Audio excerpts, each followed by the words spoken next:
हरियाणा में बीजेपी ने रिकॉर्ड तोड़ दिया है और लगातार तीसरी बार सरकार को लेकर आज की ये पहली और सबसे बड़ी खबर है। वहीं कांग्रेस ने चुनाव आयोग पर देरी से आंकड़े देने के जो आरोप लगाए हैं, इसको लेकर भी इस वक्त एक बड़ी खबर सामने आ रही है। साथ ही हरियाणा के हिसार, गन्नौर और बहादुरगढ़ में निर्दलीय जीत की ओर एक और बड़ी खबर और लेटेस्ट इंफॉर्मेशन अब से थोड़ी देर बाद आपके सामने। और साथ ही उमर अब्दुल्ला होंगे जम्मू कश्मीर के नए सीएम।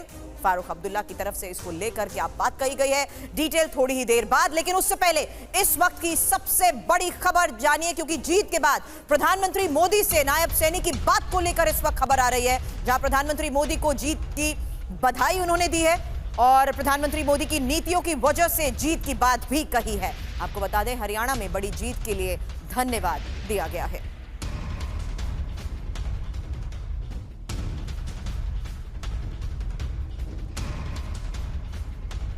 हरियाणा के सीएम की तरफ से क्या कहा गया सुनाएंगे आपको। उसके साथ साथ ये तस्वीर भी देख लीजिए, क्योंकि अब मीडिया के सामने आते हुए एक तरफ जहां जश्न की तस्वीरें अब से थोड़ी देर में आपके सामने होगी, क्योंकि हरियाणा में बड़ी जीत के लिए धन्यवाद देते हुए इस जीत का पूरा श्रेय प्रधानमंत्री नरेंद्र मोदी को दिया। और इस बीच खबर यह सामने आ रही है कि इसी जीत के बाद प्रधानमंत्री मोदी से नायब सैनी ने बात भी की है। क्या कहा सुनिए। हौसले के ऊपर मैं कह रहा था कि भारतीय जनता पार्टी तीसरी बार बड़े मैंडेट के साथ सरकार जयराम रमेश सवाल उठा रहे हैं ईसीआई पर, वो कह रहे हैं कि देरी से अपडेट कर रहा था। जयराम रमेश को क्या कहना है? नहीं, देखिए मैं अभी कुछ नहीं बोलता। जयराम रमेश का अपना काम है और वो शुरू से ही अपने काम में लगे हुए हैं। कभी अगर युवाओं की कोई लिस्ट निकालने की रिजल्ट बात हो, उसको भी रोकने के लिए चले जाते हैं, उनका काम है। सर किसानों का पहलवानों का आपको जलेबी खिलाएंगे सर। मेरे गोहाना की जलेबी पूरे देश में मशहूर है, वो आपको खिलाऊंगा, बिल्कुल खिलाऊंगा। पहलवानों का जवानों का किसानों का मुद्दा उठाया, उसके बावजूद आप जीते। कांग्रेस ने घेरा जवानों पर, पहलवानों पर, किसानों नहीं, देखिए उनका झूठ का ये सारा विषय था।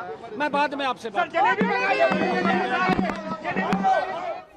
फिलहाल अब तस्वीर भी देख लीजिए, क्योंकि हरियाणा के सीएम नायब सैनी के घर पर जश्न की तस्वीरें भी सामने आई हैं और घर से निकलते वक्त कार्यकर्ताओं ने किस तरीके से उनका जोरदार स्वागत किया। शाम तक दिल्ली आ सकते हैं सीएम सैनी और दिल्ली में भी बड़े नेताओं से मुलाकात को लेकर इस बीच खबर सामने आ रही है। नायब सैनी की तरफ से यह भी कहा गया कि मैं सर्टिफिकेट लेने जा रहा हूं।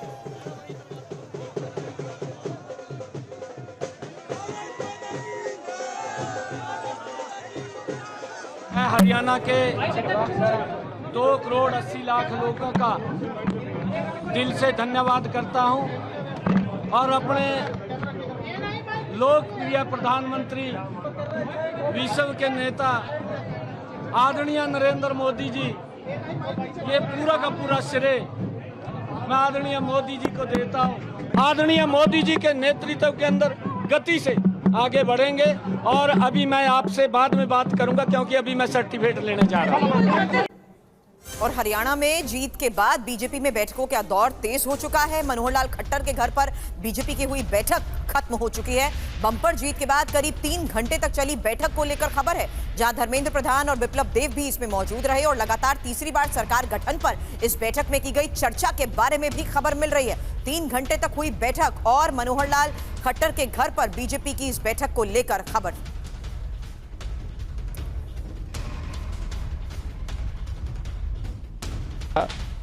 लगातार एक झूठ बोलने का, भ्रम फैलाने का काम कर रहे थे। जनता ने कांग्रेस की बात को नकारा, भारतीय जनता पार्टी की बात को उन्होंने सराहा, स्वीकार किया और मैं समझता हूं कि एक जनता ने एक ऐसा संदेश दिया है कि मोदी जी के जो सरकार की नीतियां हैं, मोदी जी की जो उपलब्धियां हैं, जो हमारा काम करने का तरीका है, कार्यपद्धति का, वो जनता के ऊपर असर कर रहा था और जनता ने उसका प्रत्युत्तर में भारतीय जनता पार्टी की हरियाणा में तीसरी बार सरकार। और इस वक्त की सबसे बड़ी खबर कि आज रात अब से थोड़ी देर बाद 7:30 बजे का शाम का वक्त, जब प्रधानमंत्री बीजेपी मुख्यालय जाएंगे और कार्यकर्ताओं को संबोधित करेंगे पीएम। रात 9 बजे बीजेपी जीत का जश्न मनाएगी। मंडल अध्यक्षों को जश्न मनाने के निर्देश दिए गए हैं। हालांकि अलग अलग जगहों पर जश्न की तस्वीर तो इस वक्त भी हम आपको दिखा रहे हैं, लेकिन अब से थोड़ी देर बाद 7:30 बजे का वक्त प्रधानमंत्री नरेंद्र मोदी बीजेपी मुख्यालय जाएंगे, कार्यकर्ताओं को करेंगे संबोधित। इस बारे में और जानकारी के साथ सहयोगी आमोद राय इस वक्त हमें ज्वाइन कर रहे हैं। आमोद जी बताएं। देखिए सुरभि, प्रधानमंत्री 7:30 बजे आए जैसा कि आपने बताया। उससे पहले बीजेपी अध्यक्ष जेपी नड्डा 6 बजे बीजेपी मुख्यालय पहुंचेंगे और उसके बाद तमाम जो बड़े नेता हैं, गृह मंत्री अमित शाह और उनके साथ अन्य बड़े नेता इस दफ्तर में पधारेंगे और आएंगे। लेकिन मैं आपको सबसे पहले दिखाऊं कि प्रधानमंत्री ट्रेडिशनली जहां पर आते हैं और जहां से कार्यकर्ताओं को संबोधित करते हैं, यहीं आएंगे। मुख्यालय का ये वो जगह होगा जहां प्रधानमंत्री आएंगे और सारे कार्यकर्ताओं को संबोधित करेंगे और फिर यहाँ पर तमाम नेताओं को वो संबोधित करेंगे और मैसेज देंगे, क्योंकि बीजेपी के लिए जीत बहुत बड़ा मायने रखती है। हरियाणा की इस जीत को आप इस ढंग से समझ सकती हैं कि आज पूरे देश में बीजेपी ने रात 9 बजे जश्न मनाने का फैसला लिया है। हर एक मंडल स्तर तक बीजेपी के कार्यकर्ता जश्न मनाएंगे। आज रात में 9 बजे प्रधानमंत्री का भाषण 8:30 पौने 9 बजे तक खत्म होगा। उसके बाद से पूरे देश में जश्न मनाने के लिए कहा गया है। तो आप समझ सकती हैं कि लोकसभा चुनाव के बाद बीजेपी के कार्यकर्ता जो एक टूटे हुए मन से काम कर रहे थे, मौका भी है। फिलहाल उन तस्वीरों का भी रहेगा इंतजार। आपके पास जल्द वापस लौटूंगी आमोद जी। उससे पहले खबर यही कि हरियाणा में लगातार तीसरी बार बीजेपी सरकार, और रुझानों में बीजेपी अकेले जिस तरीके से सरकार बना रही है उसी के बारे में एक डिटेल इंफॉर्मेशन आपके सामने, क्योंकि हरियाणा में बीजेपी बहुमत के आंकड़े के पार और रुझानों में 48 सीटों पर चल रही आगे। हरियाणा में पहली बार एक पार्टी की तीसरी बार सरकार को लेकर खबर समझिए, और हरियाणा में पहली बार बीजेपी सरकार तीसरी बार। अब आंकड़ों के लिहाज से सीधे इंफॉर्मेशन वॉल का रुख करते हुए ही ये डिटेल टैली तो आपके सामने है, जहां पर देखिए टैली में हो रही डेवलपमेंट्स के साथ साथ ये आंकड़े भी बढ़ते जा रहे हैं। लेकिन अब ये साफ हो चुका है, आज की खबर है रुझान में बहुमत का आंकड़ा पार कर चुकी है बीजेपी। लेकिन इससे पहले 2019 की बात, क्योंकि यहां पर देखिए 40 सीटों में जहां वोट प्रतिशत 36.49% रहा है बीजेपी का 2019 में, उससे पहले 2014 के भी फैक्ट्स आपके सामने, जहां पर वोट शेयर 33.2 था और 47 सीटों पर कब्जा। वहीं अब ये जो फैक्टर इस वक्त हरियाणा में हैट्रिक को लेकर सबसे बड़ी बात इस वक्त चर्चा के लिए मेहमान हमारे साथ जुड़ चुके हैं। प्रभु चावला सर सीनियर जर्नलिस्ट इस वक्त मेरे साथ हैं, Jaishankar Gupta sir senior journalist studio में मेरे साथ हैं, और सीनियर जर्नलिस्ट बशीर असद साहब भी इस वक्त स्टूडियो में हमारे साथ बने हुए हैं। प्रभु सर, सबसे पहला सवाल इसी लिहाज से, क्योंकि यहाँ कौन कौन से इंपॉर्टेंट फैक्टर्स रहे इस लिहाज से तो हम चर्चा करते हैं, क्या ये बीजेपी के वही माइक्रो मैनेजमेंट का ही नतीजा है कि जिस दाव के बलबूते वो मैदान में गई आज वो समर्थन भी हासिल कर पाई? आप ठीक कह रहे हैं कि ये इलेक्शन मैनेजमेंट जो हुआ हरियाणा के अंदर, जहां कांग्रेस पार्टी मान करके चल रही थी और हम पत्रकार भी मान करके चल रहे थे कि वहां पर 60 सीटें कांग्रेस के पास आएंगी और तीसरी बार बीजेपी सरकार नहीं मिलेगी, तो उसके हिसाब से देखते हैं कि इलेक्शन मैनेजमेंट के लिए जिन आदमी को रखा गया, धर्मेंद्र प्रधान कम से कम 9 स्टेट इलेक्शन करा चुके हैं, उनको एक्सपीरियंस है कैसे इलेक्शन जीतना है, मैनेजमेंट कैसे करना है। उनकी शक्ल कभी भी टीवी में आपने नहीं देखी थी। धर्मेंद्र प्रधान, उनके सुरेंद्र नागर जो राज्यसभा के MP हैं, जो समाजवादी पार्टी छोड़ दिए वो भी इंचार्ज थे, और विप्लव देव जो हैं आसाम के चीफ मिनिस्टर थे, उनको भी वापस इंचार्ज बनाया गया था। और मनोहर लाल खट्टर को पिछले एक हफ्ते से छुपा कर काम कर रहे थे कि उनको लगता है कि मनोहर लाल खट्टर नेगेटिव फैक्टर हैं, परंतु एक्चुअली वो अपने घर में बैठ करके इन सब लोगों की कोऑर्डिनेशन मीटिंग हो रही थी, हर एक सीट के ऊपर आंकलन हो रहा था और वहां के मंडल अध्यक्ष और कार्यकर्ताओं के साथ जोड़ के मैनेजमेंट किया जा रहा था। जहां तक कांग्रेस अपनी तरफ से बना रही थी जश्न, वहां बीजेपी कार्यकर्ता काम में लगे हुए थे, तरियां बिछाने में लगे, या कि संगठन की जीत है, कोऑर्डिनेशन की जीत है। मोदी जी का नाम तो था वहां पर, क्योंकि मोदी जी के रिप्लेसमेंट कोई देश के अंदर भी नहीं है, हरियाणा के अंदर वो भी फैक्टर काम करता है। परंतु इसका रिजल्ट बड़ा क्लियर है कि जो भी पनिशमेंट देनी थी उन्होंने जैसे चौटाला को दी, उनके बेटा जो डिप्टी चीफ मिनिस्टर थे उनकी इस टीम का सफाया कर दिया। हरियाणा में 1969 के बाद आया राम गया राम की समाप्ति हो गई है। हालांकि दूसरा चौटाला ग्रुप 3 सीटें जीत चुका है, परंतु आया राम गया राम की समाप्ति हुई है और सिंगल पार्टी की स्टेबल गवर्नमेंट बनने जा रही है। ये ट्रेंड अगर शाम तक रहते हैं तो ये बड़ा लेसन बड़ा क्लियर है। तीसरी बार सरकार बनना ये एक इतिहास हुआ है कि केंद्र में भी बीजेपी की तीसरी बार सरकार बन रही है। गुजरात में तो 5वीं 6ठी बार बन चुकी है, मध्य प्रदेश में पहले 3 बार जीते थे अलग-अलग स्टेट्स के इंपॉर्टेंट फैक्टर के बारे में चर्चा जरूर करूंगी थोड़ी देर में कुछ फैक्ट्स के साथ। लेकिन जीत के फैक्टर की जहां तक आपने बात की और जीत के लेसन की आपने बात की, तो हरियाणा में बीजेपी की जीत का बड़ा संदेश, क्योंकि सीएम बदलने का बीजेपी को फायदा मिला और किसान आंदोलन का बीजेपी पर असर नहीं हुआ। हालांकि हरियाणा में गुटबाजी से कांग्रेस को नुकसान को लेकर खबर समझनी जरूरी है। और पहलवान और अग्निवीर मुद्दे का भी कोई असर नहीं हुआ। इंफॉर्मेशन वॉल का रुख करते हुए आगे मेहमानों से चर्चा करूंगी इस लिहाज से, क्योंकि यहां इंफॉर्मेशन वॉल पर डिटेल है बीजेपी की जीत की वजह के, और बीजेपी की जीत की वजह के तौर पर देखिए जहां साफ नजर आ रहा है कि किस तरीके से सीएम बदलने का फायदा मिला है, और कांग्रेस की हार का भी जो इस वक्त एक्सपर्ट जिक्र कर रहे थे उसमें गुटबाजी से नुकसान एक बहुत बड़ा फैक्टर है। अब जीत में एंटी इनकम्बेंसी फैक्टर का असर नहीं हुआ और राहुल की यात्रा का भी कोई असर देखने को नहीं मिला। इंपॉर्टेंट एक और पॉइंट आपके सामने, क्योंकि जहां तक बात बीजेपी की जीत की वजह से हम कर रहे हैं उसमें एक बात का जिक्र अभी किया, दुष्यंत चौटाला से दूरी, और दुष्यंत चौटाला से दूरी ही फायदेमंद साबित हुई है। और इंपॉर्टेंट इसमें यह है कि किसानों के मुद्दे के साथ जिस तरीके से कांग्रेस इस मैदान में दांव लगा रही थी वो इसे भुना पाने में कामयाब नहीं हुई। एक और फैक्टर, जाट वर्सेस गैर जाट की रणनीति को लेकर करूंगी जयशंकर सर आपसे सवाल। उससे पहले यहां देखिए कांग्रेस की हार की वजह क्या यह भी मान ली जाए कि आम आदमी पार्टी से गठबंधन ना होना भी ये एक इंपॉर्टेंट फैक्टर हो सकता है। इस बारे में चर्चा करने से पहले एक और बड़ी खबर इस वक्त आ रही है, क्योंकि हरियाणा में बीजेपी का गुजरात फॉर्मूला कामयाब। गुजरात की तरह हरियाणा में भी सीएम बदले गए, और गुजरात की तरह हरियाणा में भी टिकट के बंटवारे को समझना बहुत जरूरी है। गुजरात की तरह हरियाणा में भी विधायकों के टिकट काटे गए हैं। हरियाणा में इस गुजरात फॉर्मूले के लिहाज से भी चर्चा करनी बहुत जरूरी है। उससे पहले ये फैक्ट्स आपके सामने, क्योंकि यहां देखिए, क्योंकि चुनाव से 7 महीने पहले खट्टर की जगह नायब सैनी जिस तरीके से इस वक्त जीत के साथ पूरी तरह आश्वस्त होते हुए इस वक्त प्रधानमंत्री से बात कर रहे हैं, उन्हें श्रेय दे रहे हैं। वहीं गुजरात में देखिए, चुनाव से 4 महीने पहले मुख्यमंत्री को बदलने को लेकर एक बड़ा फैसला हुआ था। यहां बात गुजरात उस फैक्टर की इसलिए भी कर रहे हैं क्योंकि आज हरियाणा की हकीकत है जहां 16 मौजूदा विधायकों के टिकट काट दिए गए थे, और ऐसा हमने गुजरात के टाइम भी देखा था कि 33 मौजूदा विधायकों के टिकट को काट दिया गया था। एक और इसमें इंपॉर्टेंट फैक्टर जिस लिहाज से आगे मैं चर्चा और जयशंकर सर आपसे सवाल करूंगी, उससे पहले इसी इंफॉर्मेशन वॉल पर गुजरात फॉर्मूले के तहत एक और डिटेल देखनी जरूरी है, क्योंकि हरियाणा में जहां हम 2024 के लिहाज से बात कर रहे हैं तो चुनाव से 7 महीने पहले खट्टर की जगह नायब सैनी को सीएम बनाने के फैसले को लेकर भी चर्चा की जा चुकी है। वहीं इससे पहले त्रिपुरा, एक और स्टेट का जिक्र इसलिए कर रहे हैं क्योंकि 2023 में चुनाव से पहले बिप्लब कुमार देव को भी हटाकर माणिक साह को सीएम बनाने का फैसला हुआ था। 2022 में उत्तराखंड में चुनाव से पहले तीरथ रावत को हटाकर पुष्कर सिंह धामी को सीएम की जिम्मेदारी दी गई थी, और वहीं गुजरात 2017 जहां चुनाव से पहले आनंदीबेन को हटाकर विजय रूपाणी को सीएम बनाया गया। तो इन तमाम फैक्टर्स के लिहाज से मुख्यमंत्री फॉर्मूला जिस तरीके से जयशंकर सर हिट साबित हुआ है, वैसा ही आपने हरियाणा में भी होते हुए देखा? नहीं, देखिए हरियाणा में भी विधानसभा के चुनाव में तो हुआ, लेकिन लोकसभा के चुनाव में नहीं हो पाया। नायब सिंह सैनी को मुख्यमंत्री तो लोकसभा के चुनाव से पहले भी बना दिया था, लेकिन जब लोकसभा के चुनाव हुए तो कांग्रेस को 5 सीटें मिल गई और बीजेपी को भी 5 ही सीटें मिली, तो इसलिए उसमें तो कारगर नहीं हुआ। लेकिन असल बात जो प्रभु कह रहे थे ना, वो ज़्यादा महत्वपूर्ण है कि भाजपा अपनी हार के कारणों से सबक लेके जीत की तैयारी में जुट जाती है, और कांग्रेस के लोग जो है अपनी जीत के जश्न में इतना खो जाते हैं, इतना ओवर कॉन्फिडेंट हो जाते हैं कि जीती हुई लड़ाई को भी हार जाते हैं। और सबसे बड़ी बात, जिस तरह साइलेंटली बीजेपी के लोगों ने काम किया है, मैं बार बार कहता हूं कि चुनाव प्रबंधन उन्होंने जिस ढंग से अपना बनाया है पिछले 10-20 वर्षों में, वो अपने आप में अद्वितीय है। ओबीसी कंसोलिडेशन किया, जिस तरह से दलितों के बीच में मत विभाजन कराया, क्योंकि मायावती भी लड़ी, चंद्रशेखर आजाद भी लड़े, उनके पार्टी के लोग भी, मायावती की पार्टी को तो 1 सीट भी मिलते हुए दिख रही थी।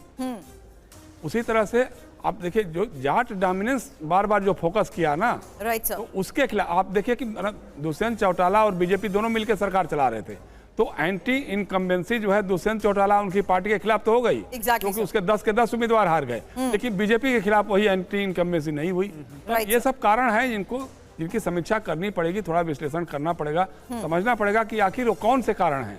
3 महीने पहले बीजेपी को हाफ कर देती है लोकसभा के चुनाव में, और 3-4 महीने बाद जो है उसको अपने बूते पूरा बहुमत दे देती है और जीत हासिल कर लेती है। सर, एक और बड़ी खबर है, क्योंकि अब हरियाणा में ही बीजेपी की जीत पर अनिल विज क्या कह रहे हैं? मनोहर लाल के कामों की जीत है ये, खट्टर ने जो किया ये उसकी जीत।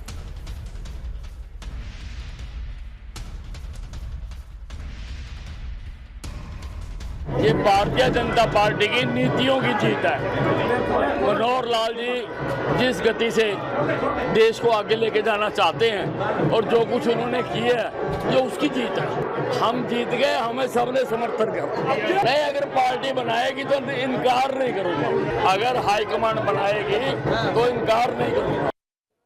मोहित मल्होत्रा हमारे सहयोगी में ज्वाइन कर चुके हैं। मोहित, सीधा सवाल, पहले खट्टर के कामों को लेकर उनके ऊपर सवाल उठा रहे थे, आज जीत का श्रेय उनके काम को दे रहे हैं।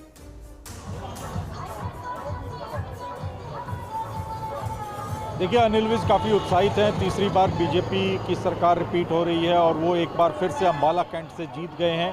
7,277 वोटों से विजयी घोषित हुए हैं। सर्टिफिकेट लेने के लिए गए हुए हैं। अंबाला कैंट में हो क्या रहा है वो जल्दी से आपको दिखा देता हूँ। इस वक्त एक बड़ा विजय जुलूस निकालने की तैयारी है। अनिल विज के समर्थक सड़कों पर पहुंचे हुए हैं। आगे काउंटिंग सेंटर पर पुलिस ने बैरिकेडिंग कर रखी है, इसलिए लोग यहाँ पर खड़े हैं और अनिल विज के बाहर आने का इंतजार कर रहे हैं। तो अनिल विज, जो कि एक तरह से मनोहर लाल खट्टर के धुर विरोधी माने जाते हैं, वो आज तारीफ करते हुए दिखाई दे रहे हैं, उनके कामकाज की तारीफ कर रहे हैं। और दूसरी बड़ी बात वो कह रहे हैं कि अगर पार्टी उनको मौका देगी तो सीएम की कुर्सी पर वो बैठना चाहेंगे, इनकार नहीं करेंगे। यानी सीएम को लेकर दावेदारी, सीएम की कुर्सी को लेकर उनकी दावेदारी है। हालांकि वो कह रहे हैं कि वो कभी कुछ नहीं मांगते। पार्टी के सामने उन्होंने अपने दिल की बात रख दी है। अब पार्टी तय करे कि उनको मुख्यमंत्री बनाना है या नहीं, ये आला कमान को तय करना है। तो अनिल विज ने एक बार फिर से जीत दर्ज की है और सीधे तौर पे एक बड़ी जीत उनके लिए भी मानी जा रही है। और तीसरी बार बीजेपी की सरकार जो रिपीट हो रही है उसको लेकर भी अनिल विज काफी उत्साहित हैं। इसी वजह से शायद अपने धुर विरोधी मनोहर लाल की वो तारीफ करते हुए दिखाई दे रहे हैं। बिल्कुल, हालांकि आप बने रहे हमारे साथ, एक और बड़ी खबर का रुख भी करूंगी और साथ ही बता दूं, आमोद जी जिस तरीके से अब से थोड़ी देर बाद 7:30 बजे का वक्त जब प्रधानमंत्री पहुंचेंगे बीजेपी मुख्यालय, उसके बारे में खबर दे चुके हैं। इस बीच जिस तरीके से जीत का श्रेय यहां मनोहर लाल खट्टर को दिया गया है अनिल विज की तरफ से, उसके बारे में मोहित बता रहे थे। लेकिन अब कुमार विक्रांत मेरे सहयोगी मुझे नजर आ रहे हैं और आपको बता दूं, आज कांग्रेस ने चुनाव आयोग पर सवाल उठाया। इसी को लेकर कुमार विक्रांत आपसे सवाल करूंगी। पहले खबर, क्योंकि चुनाव आयोग के आंकड़ों पर सवाल उठाया गया है और इलेक्शन कमीशन वेबसाइट पर देरी से आंकड़े को लेकर कांग्रेस की तरफ से आज सवाल उठाया गया। क्या प्रशासन पर बीजेपी का दबाव, डेटा देरी से क्यों आ रहा है?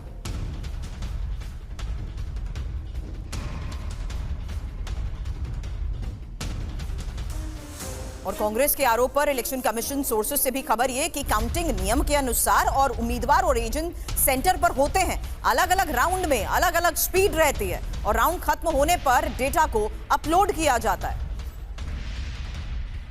कांग्रेस के ये आरोप क्या है? इंफॉर्मेशन वॉल पर यही डिटेल आपके सामने और उसके बाद कुमार विक्रांत से होगा सवाल, क्योंकि यहां कांग्रेस ने आरोप लगाया कि इलेक्शन कमीशन वेबसाइट पर देरी से आंकड़े ला रही है और ये बात आज कांग्रेस नेता जयराम रमेश की तरफ से कही गई है। हालांकि इलेक्शन कमीशन की तरफ से ये साफ तौर पर कह दिया कि सब कुछ नियम के अनुसार हो रहा है, नियम के अनुसार ही काउंटिंग हो रही है। सेंटर्स पर उम्मीदवार और एजेंट भी मौजूद रहते हैं, क्योंकि कांग्रेस ने आरोप लगाया कि क्या प्रशासन पर बीजेपी का कोई दबाव है। कांग्रेस ने यह भी आरोप लगाया कि डेटा देरी से क्यों आ रहा है और इस बीच अलग अलग राउंड में अलग अलग स्पीड को लेकर जो बात इलेक्शन कमीशन की तरफ से कही गई है, उसके बाद क्या जवाब अब कांग्रेस की तरफ से? क्योंकि यहां तो एक बार फिर से सीधे तौर पर सवाल उठा दिए गए काउंटिंग को लेकर।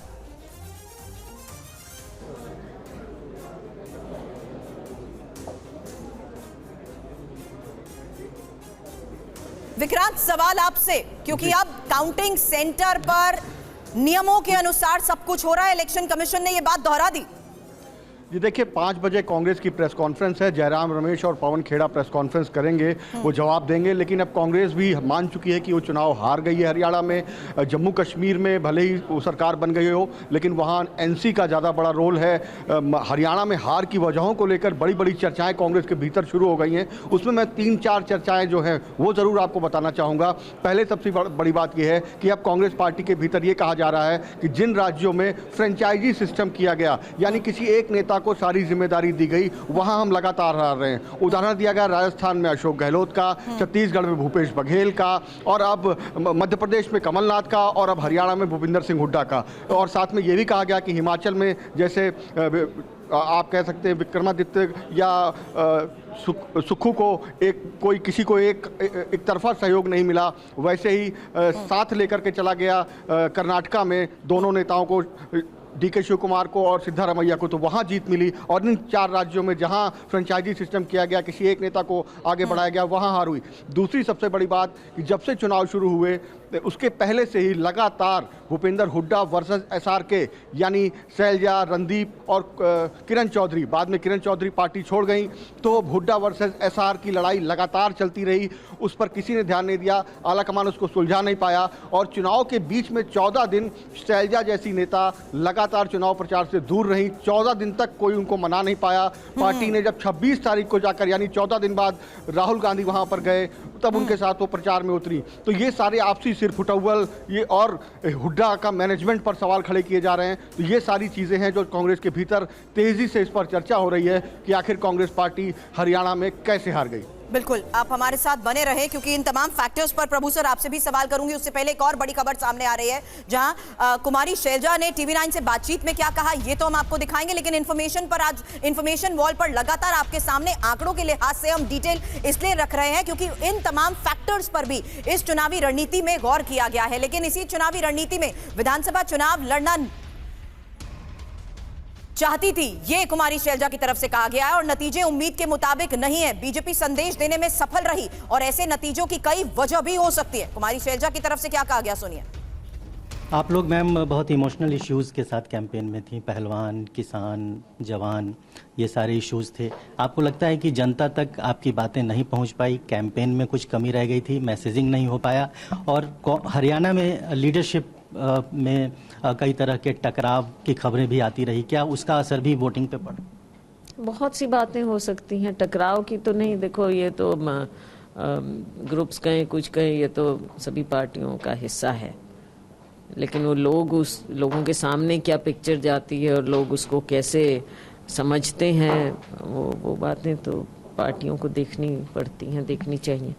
टिकट बंटवारे में भी आपको लगता है कि और ज़्यादा लिबरल अप्रोच पार्टी की ओर से अपनाया जाना चाहिए? आप खुद चुनाव लड़ना चाहती थी, एक दूसरे सीनियर नेता रणदीप जी वो भी चुनाव लड़ना चाहते थे, आप लोग चुनाव नहीं लड़े, क्या ये भी आपके सपोर्टर्स तक ये सारी चीज़ें गई? लेकिन रणदीप जी के तो बेटे लड़े ना। आप नहीं लड़ी चुनाव? नहीं, मैं नहीं लड़ी। आप लड़ना चाहती थी? आप लड़ती तो उसके बाद सवाल जवाब ऐसे थोड़ा ही है, ये तो पहले भी बात थी।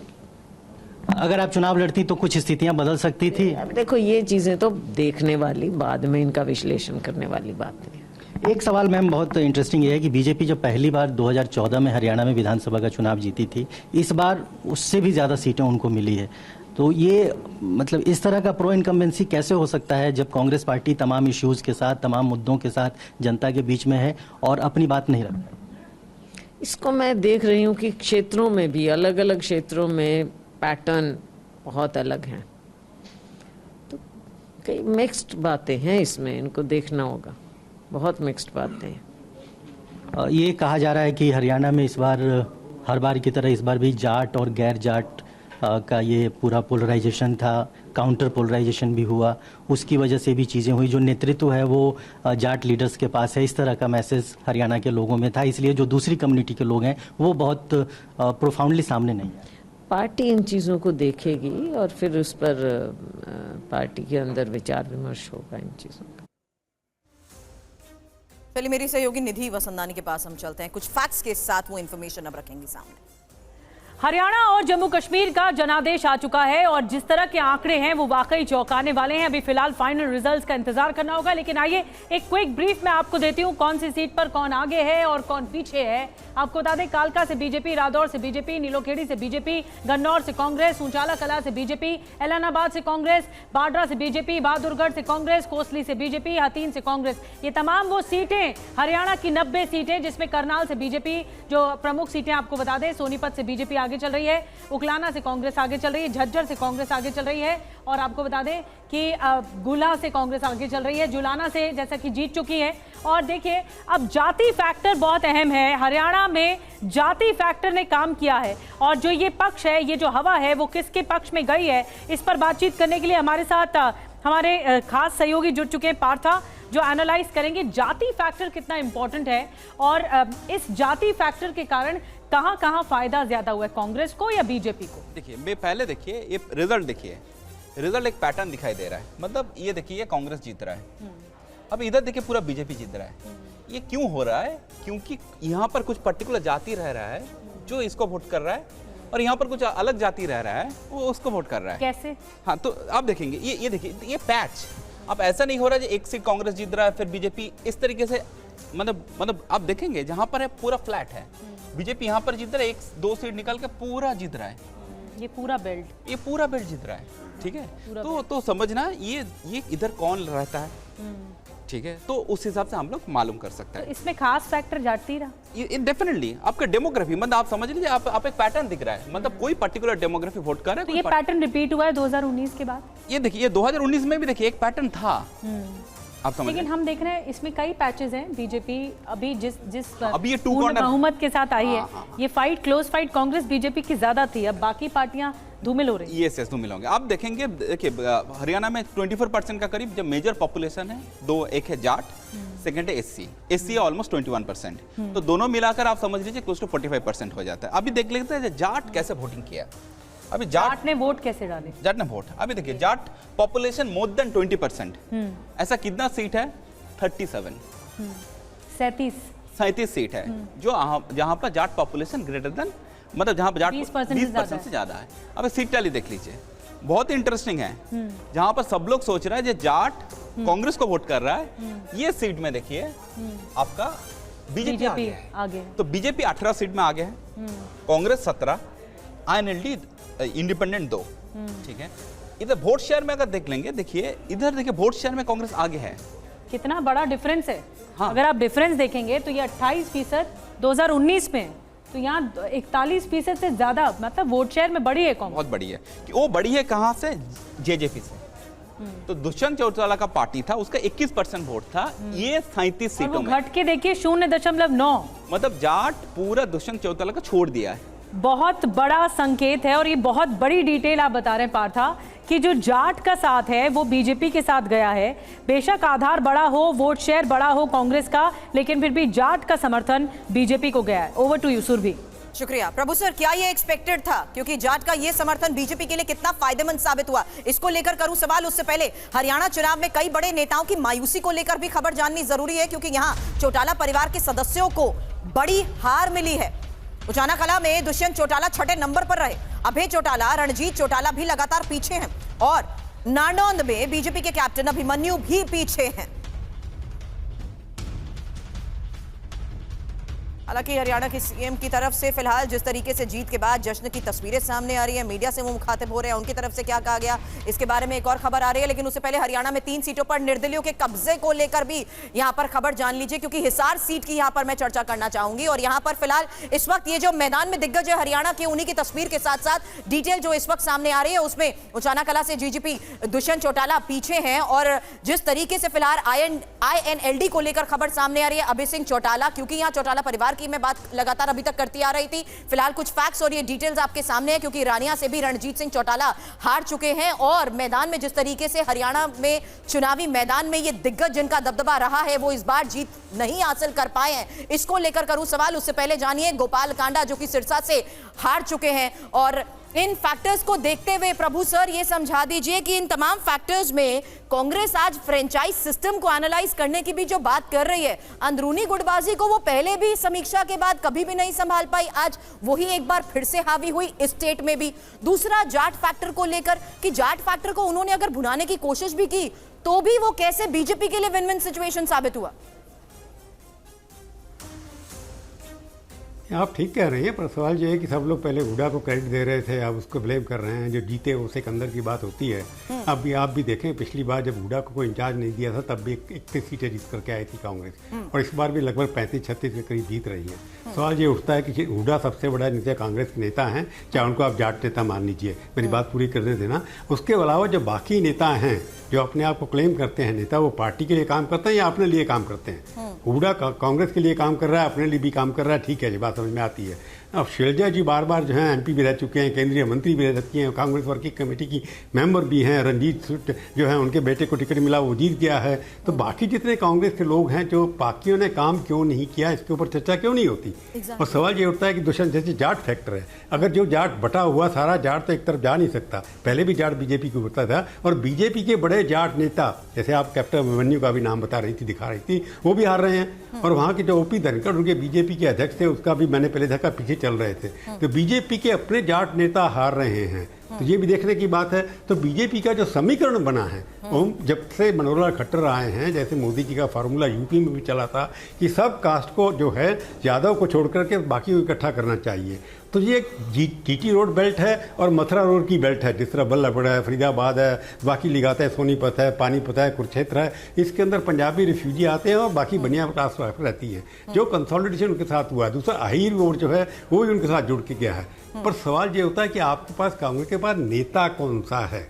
कांग्रेस ने एक डूडा खड़ा किया, उससे पहले भी काफ़ी नेता रहे हैं, उसके कोई कांग्रेस को भी कोई नेता खड़ा नहीं कर पा रही है। सुरजीत खुद जो हैं अपने उनका बेटा हालांकि जीत गया, वो 2 बार खुद हार चुके हैं चुनाव। तो कांग्रेस के हारने का मतलब ये है कि जो नेशनल लीडर यहाँ से गए थे, जिनको भेजा गया था AICC के ऑब्जर्वर, उनकी एरोगेंस दिखाई देती थी, ऐसा लगता था कि वो जीत जाएंगे। तो हुडा साहब में वो एरोगेंस नहीं थी, हालांकि उन्होंने जाट से बाहर निकले नहीं हैं। मैं ये कहूँगा कि कांग्रेस की हाईकमांड यूनिटी इंश्योर करने में फेल हुई है, जबकि बीजेपी हाईकमांड यूनिटी अपने लोगों में कर, फैक्शन था वहाँ पर, खट्टर साहब के खिलाफ बहुत लोग थे, अनिल विज भी स्टेटमेंट देते थे, परंतु वहाँ पर बीजेपी के लोगों ने अपने संगठन के अंदर जो झगड़े हो रहे थे उसको दबा दिया है और पार्टी ने मिलकर के काम किया। वहाँ जो नेता भेजे गए उन्होंने काम किया और एक किस्म से हरियाणा को अब बीजेपी का गढ़ बना दिया। पहली बार बीजेपी के पास स्पष्ट 50 सीटों का होने वाला है। पहले भी आई थी मेजोरिटी, बहुत कम थी, नॉर्मल मेजोरिटी थी। तो मेरे को लगता है कि कांग्रेस अपनी अंदरूनी कलह की वजह से भी हारी है, परंतु कास्ट कॉम्बिनेशन और इशू राहुल गांधी के ऊपर ज़्यादा डिपेंड किया, वो इकट्ठा नहीं कर पाई। तो कांग्रेस को कांग्रेस ने हराया है, जबकि बीजेपी के कार्यकर्ताओं ने मोदी के नाम ने मिल करके बीजेपी को जितवाया है। बड़ी बात आपने कही, कांग्रेस को कांग्रेस ने ही हराया है। इस बारे में आपसे भी करूंगी सर सवाल, लेकिन उससे पहले हरियाणा में 3 सीटों पर निर्दलियों के कब्जे को लेकर जो मैं खबर बता रही थी, मैं बता दूं कि हिसार सीट से सावित्री जिंदल जीत की ओर है और गन्नौर में देवेंद्र कादियान को बड़ी जीत मिली है। हालांकि खबर बहादुरगढ़ से, जहां राजेश जून को कामयाबी मिली है और रणजीत चौटाला, गोपाल कांडा लगातार पीछे बने हुए हैं। और अब हरियाणा चुनाव के रुझानों पर केजरीवाल की तरफ से क्या कहा गया? किसी भी चुनाव को हल्के में नहीं लेना चाहिए, कभी भी अति आत्मविश्वासी ना हो। आज के चुनाव में सबसे बड़ी सीख यही है, हर चुनाव, हर सीट मुश्किल होती है। पहली चीज तो किसी भी चुनाव को हल्के में नहीं लेना चाहिए, लेकिन आज के चुनाव से सबसे बड़ी सबक यही है कि ओवर कॉन्फिडेंस मत करना कभी भी। किसी भी चुनाव को हल्के में नहीं लेना चाहिए। हर चुनाव कठिन होता है, हर चुनाव में हर सीट कठिन होती है, मेहनत करनी है। और जीत के बाद विनेश फोगाट का रोड शो, आपको दिखाते हैं तस्वीरें। जुलाना सीट से चुनाव विनेश फोगाट जीत चुके हैं और सच्चाई और संघर्ष की इसे जीत बता रहे हैं। जुलाना के विकास का काम करेंगे, ये बात भी विनेश फोगाट की तरफ से कही गई। उस महिला के, हर उस लड़की की जीत है जो संघर्ष के रास्ते को चुनती है हमेशा, और देशवासी हमेशा साथ देते हैं संघर्ष का, सच्चाई का। तो अच्छा लग रहा है कि लोगों ने संघर्ष की और सच्चाई की जीत करवाई है। आने वाले 5 साल तो जुलाना विधानसभा ने मौका दिया अपनी इस बेटी को, उनके सपनों के ऊपर हम मेहनत करने का पूरा प्रयास करेंगे। लोगों ने मुद्दों के ऊपर ही वोट दिया है, ना हमने जाति धर्म के ऊपर हमने वोट मांगा, ना हमने कास्टिज्म पे मांगा है। लोगों ने उम्मीद करके वोट दिया है, वो बदलाव चाहते हैं, वो जुलाना का विकास चाहते हैं, तो हम उसके लिए काम करेंगे हमेशा। और फिलहाल कुमारी शैलजा की तरफ से क्या कहा जा रहा है, आइए सुनते हैं। आता है तो निराश हो जाते हैं सब, निराशाजनक बात है ये, लेकिन अब हमको इन सब बातों को देखते हुए नए सिरे से आगे सोचना होगा, क्योंकि जो ये अभी चल रहा है बिजनेस एज यूजुअल, ऐसा तो नहीं चलेगा। कहाँ हमारी कमियां रही हैं, क्या कमियां रही हैं, इसके बारे में देखना होगा। कौन जिम्मेवार रहे, पार्टी को किस तरह से स्टेट में सींचा नहीं गया, तालमेल नहीं रखा गया, जो कौन लोग हैं जो जिम्मेवार थे सबको साथ लेकर चलने के और पार्टी को एक दिखाने के और सबको बैलेंस आउट करने के, वो भी बातें हैं। स्टेट में क्या मैसेज गया है, किस लिए लोग कांग्रेस की सरकार बनाते हुए पीछे हट गए हैं। जो एक माहौल बनाया राहुल जी ने, वो उस माहौल को एकदम निगेट कर दिया, ख़त्म कर दिया। इसके लिए क्या कारण हुए, ये सब बातें देखनी पड़ेंगी। मैम, आप जो कह रहे हैं कि तालमेल की कहाँ कमी रही या एक माहौल जो था वो सक्सेसफुल नहीं रिजल्ट ला पाया, तो आप इस चीज़ को आप मानते हैं, शुरुआती मंथन के लिए आप मानते हैं कि तालमेल की कमी रही और ये वजह है, बड़ी वजह है? देखिए, ये हमने पहले से कहा था। आप जानते हैं कि मीडिया के सामने ये बातें पहले हुई थी। चुनाव के समय ज़रूर हमें लगा कि हमको सबको मिलकर चुनाव लड़ना चाहिए। बहुत कुछ होते हुए हमने सारी चीज़ें ढकते हुए चुनाव लड़ा, मिलकर चुनाव लड़ा, लेकिन जिस तरह से उसके as a run up election तक और इलेक्शन के दौरान बहुत सी बातें हैं। आज कहना अच्छा नहीं लगेगा, ऐसे लगेगा कि हम पुअर लूज़र हैं, तो इस चीज़ को छोड़ें। लेकिन आगे के लिए पार्टी को कैसे हम मजबूत करें और हमारे वर्कर जो इतनी मेहनत कर कर के 10 साल बाद आज उम्मीद लगाए हुए थे कि हमारी सरकार होगी, हमारी पूछ होगी और ऐसी सरकार से निजात मिलेगा, आज उनकी सारी उम्मीदों पर जो पानी फिरा है उसके लिए बहुत दुख होता है, निराशा होती है। पर हमारा वर्कर निराश हुआ है, हताश नहीं हुआ। आगे के लिए हम सब मिलकर कांग्रेस पार्टी को फिर से मजबूत करने की बात की, और क्या लगता है कि ये हाई कमांड अब देखेगा, क्योंकि हाई कमांड को ये देखना चाहिए कि क्या हुआ, और आई एम श्योर कि हाई कमांड हर पहलू में जाकर। जयशंकर सर, ये जरा रीड बिटवीन द लाइंस समझाएंगे जरा मुझे इस बात का कि हमने तो बहुत कुछ होते हुए भी साथ काम किया और आपसी तालमेल नहीं बनाया। किसने नहीं बनाया ये तालमेल? देखिए, कांग्रेस आला कमान की ये कमी जरूर रही, कमजोरी रही कि एक तो मुख्यमंत्री का चेहरा उन्होंने कोई प्रोजेक्ट नहीं किया। अच्छा। अब नतीजा हो गया कि शैलजा खुद को अपना मुख्यमंत्री के दावेदार बता रही थी, भूपेंद्र सिंह हुड्डा खुद का दावेदार बता रहे थे, दलितों में गया कि साहब जाट मुख्यमंत्री हो जाएगा, जाटों में गया कि दलित मुख्यमंत्री हो जाएगी। अब जिस तरह की बयानबाजी करती रही शैलजा, कांग्रेस के आला कमान को, राहुल गांधी को या मल्लिकार्जुन खड़गे को उनको बुला कर स्नैप करना चाहिए था कि भाई जब चुनाव हो जाएगा, जब विधायक दल तय करेगा कौन मुख्यमंत्री बनेगा कौन नहीं बनेगा, इस तरह का बयान देने का क्या मतलब है? वो बार बार बोले कि मुझे अपमानित किया जा रहा है, मुझे कोई बुला नहीं रहा है, तो आप ये सब बातें पब्लिक में क्यों कर रही हैं? तो कहीं ना कहीं कांग्रेस की जो गुटबाजी थी, राइट सर। दूसरी तरफ बीजेपी ने जो एक ओबीसी चेहरे को मुख्यमंत्री के रूप में प्रोजेक्ट किया, ओबीसी समाज को लगा वहाँ पे कि देखो अभी तक तो जाट या और लोग खत्री लोग बनते रहे हैं, लेकिन अब पहली बार है कि हमारा आदमी मुख्यमंत्री बना हुआ है और वो मुख्यमंत्री बनेगा। बीजेपी ने कहा, जैसे खट्टर का बयान आया, अनिल विज का बयान आया, तो बीजेपी ने स्नैप करते हुए कहा कि नहीं, मुख्यमंत्री का चेहरा हमारे यहाँ नायब सिंह सैनी ही होंगे। बिल्कुल बिल्कुल सर। अब चलिए, गुटबाजी की तो बात हो गई, लेकिन गठबंधन के लिहाज से भी बात कर लेती हूँ। अगली बड़ी खबर है जीत के बाद फारूक अब्दुल्ला का ऐलान, जहां उमर अब्दुल्ला जम्मू कश्मीर के सीएम होंगे और लोगों ने जनादेश दिया है। फारूक अब्दुल्ला ने कहा जम्मू कश्मीर में एनसी कांग्रेस को बहुमत मिला है, गांदरबल और बडगाम सीट से उमर अब्दुल्ला को जीत मिली है।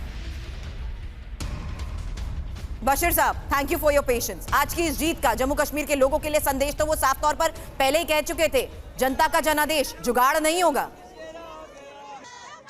हाँ, बहुत ही क्लियर मैंडेट है एनसी कांग्रेस अलायंस के लिए, लेकिन बहुत ही मोहतात अंदाज में शायद उमर अब्दुल्ला को अपने आप को कंडक्ट करना पड़ेगा, क्योंकि जो मुझे लग रहा है कि जिस तरीके से दिल्ली में फ्रिक्शन रहती है एलजी ऑफिस और सीएम सेक्रेटरीट के दरमियान, उसी किस्म की फ्रिक्शन हमें जम्मू कश्मीर में देखने को मिलेगी।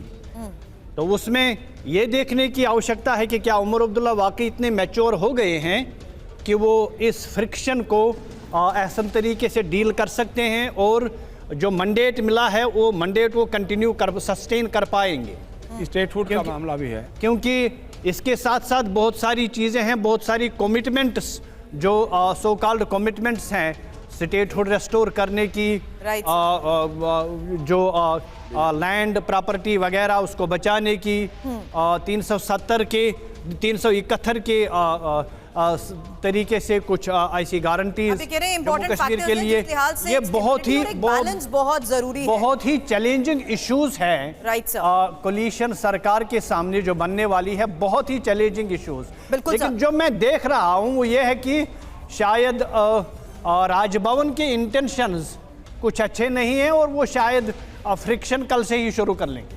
बिल्कुल चल, एक और खबर है क्योंकि अब महबूबा की बेटी इल्तिजा मुफ्ती चुनाव हार चुकी हैं और श्री गुफवारा बिजबहरा सीट से हार हासिल की है। आपको बता दें नेशनल कॉन्फ्रेंस उम्मीदवार से हारी हैं इल्तिजा और चुनाव हारे हैं पर आउट नहीं हुए हैं, यह भी कहा गया। पीडीपी मजबूती से वापसी करेगी।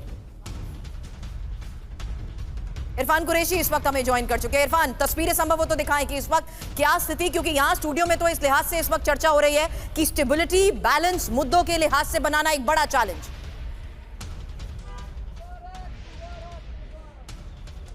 देखिए, कुछ देर पहले तो यहाँ अब्दुल्ला निवास के बाहर यानी गुपका रोड पर काफ़ी एक्साइटमेंट था और जश्न मनाया जा रहा था, लेकिन चूंकि अब तस्वीरें मैं आपको दिखाऊं, आप देख सकते हैं लोग इंतजार कर रहे हैं। कुछ देर पहले उमर अब्दुल्ला बडगाम पहले रवाना हुए, जहां वो लोगों को धन्यवाद करने के लिए गए। उसके बाद वो गांधरबल के लिए रवाना हुए हैं, वहां भी वो लोगों से मिलेंगे, मुलाकात करेंगे। उसके बाद वो यहाँ दोबारा अपने घर यहाँ पे अब्दुल्ला निवास पहुंच जाएंगे। हालांकि फारूक अब्दुल्ला अंदर मौजूद है, उन्होंने हमसे बातचीत की और उन्हें स्पष्ट किया कि उमर अब्दुल्ला ही मुख्यमंत्री होंगे और फिलहाल जिस तरह का बहुमत नेशनल कॉन्फ्रेंस को दिख रहा है उसके चलते कहीं ना कहीं कांग्रेस। चलिए जल्द मैं आपके पास वापस लौटूंगी। एक और बड़ी खबर बता दूं, क्योंकि नौशहरा से चुनाव हार चुके हैं रविंद्र रैना और मैं जनता के फैसले को स्वीकार करता हूं, ये बात कह रहे हैं। बीजेपी को वोट देने के लिए सभी का धन्यवाद।